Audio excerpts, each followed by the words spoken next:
দেশের অর্থনীতি সমৃদ্ধ করতে হলে আলাদা পর্যটন মন্ত্রণালয়ের প্রয়োজন বললেন চট্টগ্রাম সিটি মেয়র। এবং আন্তর্জাতিক মেরিটাইম প্রদর্শনীতে অংশ নিতে চট্টগ্রাম ছেড়েছে বানৌজা খালিদ বিন ওয়ালিদ।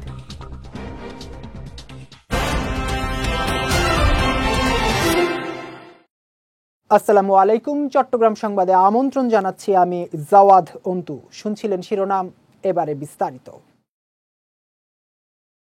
দেশের অর্থনীতি সমৃদ্ধ করতে হলে আলাদা পর্যটন মন্ত্রণালয়ের প্রয়োজন বলে মন্তব্য করেছেন চট্টগ্রাম সিটি কর্পোরেশনের মেয়র ডাক্তার শাহাদাত হোসেন।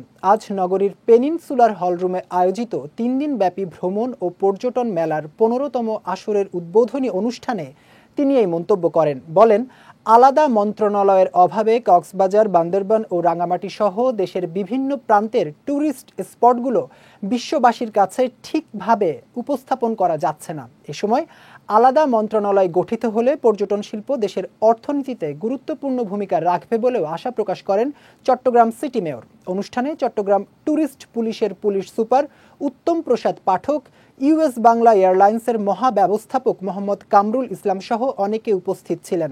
এবারের পর্যটন মেলায় 27টি প্রতিষ্ঠান 34টি স্টলে তাদের পণ্য ও সেবা প্রদর্শন করবে বলে জানান আয়োজকরা।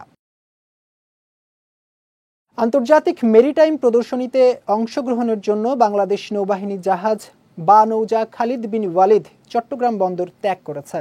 সকালে মালয়েশিয়ার ল্যাংকাউইতে অনুষ্ঠিতব্য 17 ল্যাংকাউই আন্তর্জাতিক সমুদ্র ও মহাকাশ প্রদর্শনীর উদ্দেশ্যে জাহাজটি চট্টগ্রাম ত্যাগ করে। এই উপলক্ষে নৌবাহিনী প্রধান অ্যাডমিরাল এম নাজমুল হাসান জাহাজটি পরিদর্শন করেন এবং কর্মকর্তা ও নাবিকদের উদ্দেশ্যে দিক নির্দেশনামূলক বক্তব্য দেন। এ সময় কমান্ডার চট্টগ্রাম নৌ অঞ্চল সহ স্থানীয় নৌ কর্মকর্তা ও নাবিকদের পরিবার উপস্থিত ছিলেন।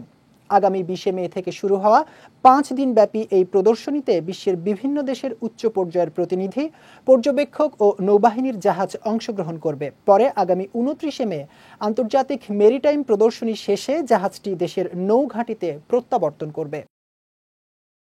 কক্সবাজারের চকরিয়ায় শিক্ষার সার্বিক গুণগত মান উন্নয়ন ও অপেক্ষাকৃত দুর্বল শিক্ষার্থীদের জন্য নেয়া পদক্ষেপ সমন্বয় ও বাস্তবায়নে অভিভাবক সমাবেশ অনুষ্ঠিত হয়েছে। দুপুরে উপজেলার খুটাখালী বহুমুখী উচ্চ বিদ্যালয়ের হলরুমে এর আয়োজন করা হয়। এ সময় শিক্ষার্থীদের লেখাপড়ায় ফাঁকি দেওয়ার অন্যতম কারণ সামাজিক যোগাযোগ মাধ্যম উল্লেখ করে শিক্ষার্থীরা এসব দিকে আকৃষ্ট হয়ে পড়ার কারণে লেখাপড়ায় অমনোযোগী হয়ে পড়ছে কিনা সে বিষয়ে অভিভাবকদের অগ্রণী ভূমিকা রাখার আহ্বান জানান উপজেলা বিএনপির সাবেক যুগ্ম আহ্বায়ক এস.এম. মঞ্জুর। প্রধান শিক্ষক জিয়াউল আলমের সভাপতিত্বে সমাবেশে বিদ্যালয়ের সাবেক প্রধান শিক্ষক কাজী ফরিদুল হক, সহকারী প্রধান শিক্ষক ফারজানা রব্বানী নাজমা সহ অনেকে উপস্থিত ছিলেন। পরে বিদ্যালয়ের নির্মাণাধীন বাউন্ডারি পরিদর্শন করেন প্রধান অতিথি এস.এম. মঞ্জুর।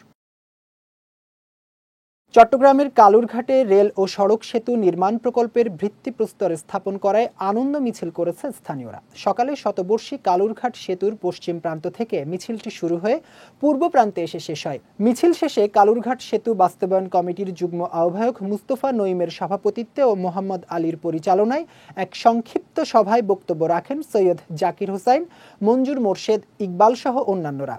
সভা শেষে দোয়া ও মোনাজাত করা হয়। এ সময় বোয়ালখালী নাগরিক সমাজের ব্যানারে নানা শ্রেণী পেশার মানুষ উপস্থিত ছিলেন। কক্সবাজারের দ্বীপ উপজেলা কুতুবদিয়ায় পুরাতন এক কবরস্থান এখন সাগরের পানিতে ভাসছে। ওলোঘোনা কবরস্থান নামে পরিচিত এই কবরস্থানটি বেড়ি বাঁধের ভেতরে নিয়ে আসার দাবি জানিয়েছেন স্থানীয়রা। কক্সবাজারের কুতুবদিয়া প্রতিনিধি শাহিদুল ইসলাম মনিরের পাঠানো তথ্য ছবিতে বিস্তারিত ডেস্ক রিপোর্টে। প্রায় 200 বছরের পুরনো কক্সবাজারের কুতুবদিয়া উপজেলার দক্ষিণ ধুরং ইউনিয়নের নতুন বাতিঘর এলাকার উলুঘোনা কবরস্থান। কথিত আছে, এ কবরস্থানের কাছাকাছি কোনো মাছ ধরার ট্রলার আসলে সেটি দুর্ঘটনার কবলে পড়ে। কোনো এক রহস্যজনক কারণে 1991 সালে কবরস্থানটি বাইরে রেখেই বেড়িবাঁধ নির্মাণ করা হয়। এতে বর্তমানে ঐতিহাসিক এ কবরস্থানটি এখন নোনা পানিতে ভাসছে। বাপদাদার আমলের এই কবরস্থান 91-এ প্রলয়ঙ্কারী ঘূর্ণিঝড়ে পরে যে বেড়িবাঁধ হয় আর্থিক অনুদানে তৎকালীন সরকারের সার্ভেতে আমাদের এই পুরো কবরস্থানটা বেড়িবাঁধের বাইরে চলে যায়। 200 বছর আগে থেকে এই কবরস্থান এখানে আছে।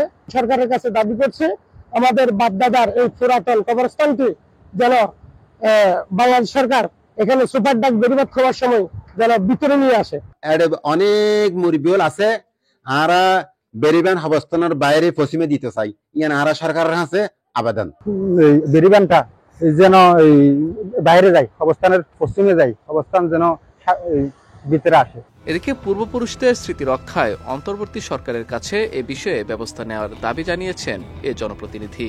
বেড়িবাঁধের বাইরে কয়েকটা কবরস্থান আছে, বহু মানুষের লাশ ওই কবরস্থানে আছে। পানি উন্নয়ন বোর্ড সহ বর্তমান অন্তর্বর্তীকালীন সরকারের কাছে অনুরোধ, কবরস্থানগুলো হলেও অন্তত আপনারা রক্ষা করেন, যাতে আমাদের বাপদাদাদের স্মৃতিগুলা, আমরা স্মৃতিচিহ্নগুলা জড়িয়ে রাখতে পারি। অন্যদিকে প্রাথমিক পর্যায়ে কাজের পরিকল্পনা হলে সমস্যাগুলো তুলে ধরবেন বলে জানান এ কর্মকর্তা। প্রাথমিক পর্যায়ে কাজ পরিকল্পনা বা হলে তখন এগুলো আমরা সমস্যাগুলো তুলবো আর কি, ঠিক আছে। শিগগিরই ঐতিহাসিক এ কবরস্থান রক্ষায় ব্যবস্থা নেবে সরকার, এমনটাই প্রত্যাশা স্থানীয়দের। Bijoy TV news desk. Chattogram customs agents অ্যাসোসিয়েশনের ৩৮তম বার্ষিক সাধারণ সভা অনুষ্ঠিত হয়েছে। গতকাল নগরীর জিইসি কনভেনশন সেন্টারে আয়োজিত সভায় সভাপতিত্ব করেন অ্যাসোসিয়েশনের সভাপতি এস.এম. সাইফুল আলম। সভায় অ্যাসোসিয়েশনের প্রয়াত সদস্য ও ৭১-এর মহান মুক্তিযুদ্ধে সকল বীর শহীদ ও জুলাই ২৪ বিপ্লবে শহীদদের আত্মার মাগফিরাত কামনা করে বিশেষ মোনাজাত করা হয়। সভায় শোক প্রস্তাব উপস্থাপন করেন প্রথম যুগ্ম সাধারণ সম্পাদক মোহাম্মদ ওবায়দুল হক আলমগীর।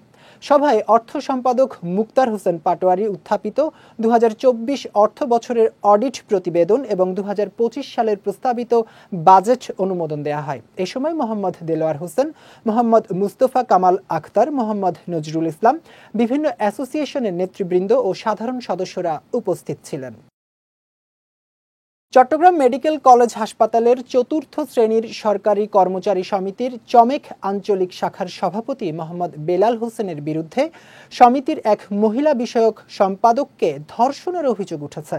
ভুক্তভোগীর অভিযোগ, গত ১৪ মার্চ সহকর্মী বুলু আক্তারের সহযোগিতায় কৌশলে তাকে বাসায় ডেকে নিয়ে ধর্ষণ করে অভিযুক্ত বেলাল। এই ঘটনায় নারী শিশু নির্যাতন ট্রাইব্যুনালে একটি ধর্ষণ মামলা করেন ভুক্তভোগী ওই নারী। এ বিষয়ে চট্টগ্রাম মেডিকেল কলেজ হাসপাতালের পরিচালক ব্রিগেডিয়ার জেনারেল মোহাম্মদ তসলিম উদ্দিন জানান, অভিযোগ প্রমাণিত হলে বেলাল হোসেনের বিরুদ্ধে আইনানুগ ব্যবস্থা নেওয়া হবে। কোর্ট যে সিদ্ধান্ত নেবে সেই সিদ্ধান্ত আমি বাস্তবায়ন করতে বাধ্য থাকব। চট্টগ্রামে আহলে সুন্নত ওয়াল জামায়াত বাংলাদেশের চেয়ারম্যান ওবায়দুল হক নৈমির ৫ম মৃত্যুবার্ষিকী উপলক্ষে কনফারেন্স অনুষ্ঠিত হয়েছে। গতকাল শেরে মিল্লাত ফাউন্ডেশন বাংলাদেশের উদ্যোগে নগরীর হামজারবাগের সেন্ট্রাল হলে এর আয়োজন করা হয়। এ সময় আকীদার ক্ষেত্রে ওবায়দুল হক নৈমির আপোষহীন ভূমিকা সহ সামগ্রিক জীবন দর্শন অনুসরণের মাধ্যমে বৈষম্যহীন সমাজ কায়েমের আহ্বান জানান বক্তারা। সোলাইমান আনসারির সভাপতিত্বে অনুষ্ঠানে মোহাম্মদ আনোয়ার হোসেন, সৈয়দ মোহাম্মদ ওসিয়র রহমান সহ অনেকে উপস্থিত ছিলেন। চট্টগ্রামে তীব্র গরমে পথচারীদের জন্য শরবত বিতরণ করেছে মাইজ ভান্ডারি গাউসিয়া হক কমিটি বাংলাদেশ। সংগঠনটির ত্রাণ ও দুর্যোগ মোকাবেলা সেলের সহযোগিতায় ও সূর্যগিরি আশ্রম শাখার উদ্যোগে এসব শরবত বিতরণ করা হয়। এ সময় সূর্যগিরি আশ্রম শাখার এমন উদ্যোগ প্রশংসনীয় বলে জানান ফটিকছড়ি উপজেলা নির্বাহী কর্মকর্তা মোহাম্মদ মোজাম্মেল হক চৌধুরী। বিতরণকালে বিএনপি নেতা মোহাম্মদ জালাল উদ্দিন, পূজা উদযাপন পরিষদ ফটিকছড়ি থানার সভাপতি মাস্টার রতন চৌধুরী, সংগঠনের উপদেষ্টা লায়ন ডক্টর তরুণ কুমার আচার্য সহ সংগঠনের নেতাকর্মীরা উপস্থিত ছিলেন। চট্টগ্রাম সংবাদ শেষ করার আগে শিরোনামগুলো দেখে নিচ্ছি আরও একবার।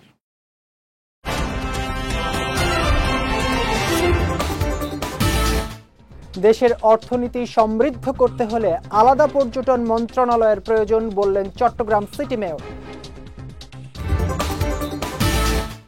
এবং আন্তর্জাতিক মেরিটাইম প্রদর্শনীতে অংশ নিতে চট্টগ্রাম ছেড়েছে বানৌজা খালিদ বিন ওয়ালিদ।